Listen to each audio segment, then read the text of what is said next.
दोस्तों, पिछले 8-10 महीनों से भारत और मालदीव के बीच खराब रिश्तों की बातें हम लोग सुनते रहे हैं। मालदीव में जब से राष्ट्रपति मुइज्जू की सरकार आई थी, उसने भारत से संबंध खराब करने की हर संभव कोशिश की। और केवल इतना ही नहीं, बल्कि भारत को चढ़ाने के लिए चीन और तुर्की से नजदीकी भी बढ़ाने की राष्ट्रपति मुइज्जू ने कोशिश की। इसके लिए पहले मालदीव ने भारतीय स्टाफ को मालदीव से निकाला और फिर प्रधानमंत्री मोदी और भारतीयों के लिए उल्टा सीधा बोला।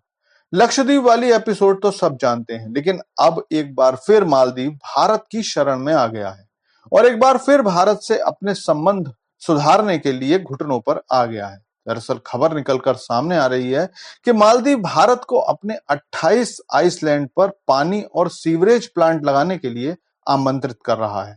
और ये समझौता 2 दिन पहले तब हुआ जब भारतीय विदेश मंत्री एस जयशंकर मालदीव की यात्रा पर गए थे। खुद राष्ट्रपति मुइज्जू ने ट्वीट करके इस बारे में जानकारी दी।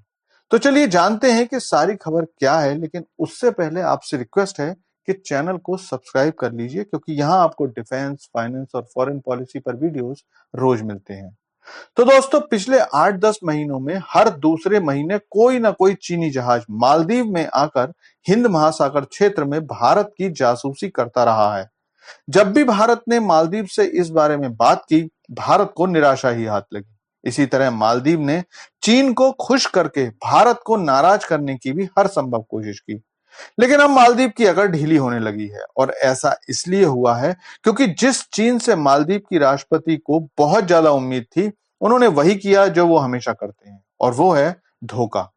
पिछले दिनों में जब राष्ट्रपति मुइज्जू चीन की यात्रा पर गए थे, तो उन्हें लगता था कि वो चीन के सबसे नजदीकी मित्र बन गए हैं, और जब वो चीन जाएंगे तो उनको चीनी सरकार गले से लगाकर हर बात और हर मांग पूरा कर देगी। लेकिन चीन एक मैच्योर देश है। वो जानता है कि किस देश को कितनी अहमियत देनी है और किस देश पर कितना इन्वेस्टमेंट करना चाहिए। अब मुइज्जू सरकार ने जो बड़े बड़े प्रोजेक्ट चीन के सामने रखे, चीन सरकार ने उनको मुस्कुराते हुए सुना। राष्ट्रपति मुइज्जू को चाय नाश्ता भी कराया, मीठी मीठी बातें की, लेकिन किसी प्रोजेक्ट के लिए हाँ नहीं किया। अब इसमें चीन की भी क्या गलती? मालदीव की जीडीपी कुल $5 बिलियन के आसपास है। चीन भी आखिर कितना इन्वेस्टमेंट कर सकता है? इसके अलावा मालदीव ने चीन से कुछ व्यापार करने की कोशिश की, मेडिसिन आयात करने की शुरुआत की, लेकिन उनकी भी ट्रांसपोर्टेशन कॉस्ट काफी ज्यादा आई। तो आखिर अब मुइज्जू सरकार को अकल आ गई है कि कितना भी चीन पर भरोसा कर लो, लेकिन भारत को नाराज करके काम नहीं चलने वाला। और इसीलिए अब मालदीव ने भारत को आमंत्रित किया है कि वो मालदीव के 28 आइसलैंड पर स्वच्छ पानी और सीवरेज प्लांट्स का काम संभाले। लेकिन ऐसा नहीं है कि भारत दौड़कर इस काम को पकड़ने के लिए पहुंच गया है और खुलकर खर्चा भी कर रहा है।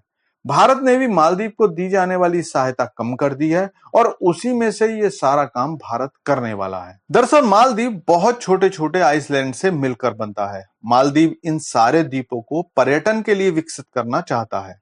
वैसे भी राजधानी माले में अब जनसंख्या बढ़ती जा रही है। मालदीव की अर्थव्यवस्था पर्यटन पर निर्भर है। लगभग 35% जीडीपी पर्यटन से ही होती है। भारत द्वारा मालदीव से हाथ खींच लेने के बाद कुल पर्यटन में 40% तक की कमी आ चुकी है, और इस नुकसान को पूरा करना चीन और तुर्की जैसे देशों के लिए संभव नहीं है। इसलिए भारत से संबंध बेहतर करने के लिए खुद मालदीव सरकार ने भारत को इस काम का ऑफर दिया था, जो भारत ने अब स्वीकार कर लिया है। लेकिन इस मुद्दे पर आपका क्या सोचना है, कमेंट करके बताइए। Thanks for watching video.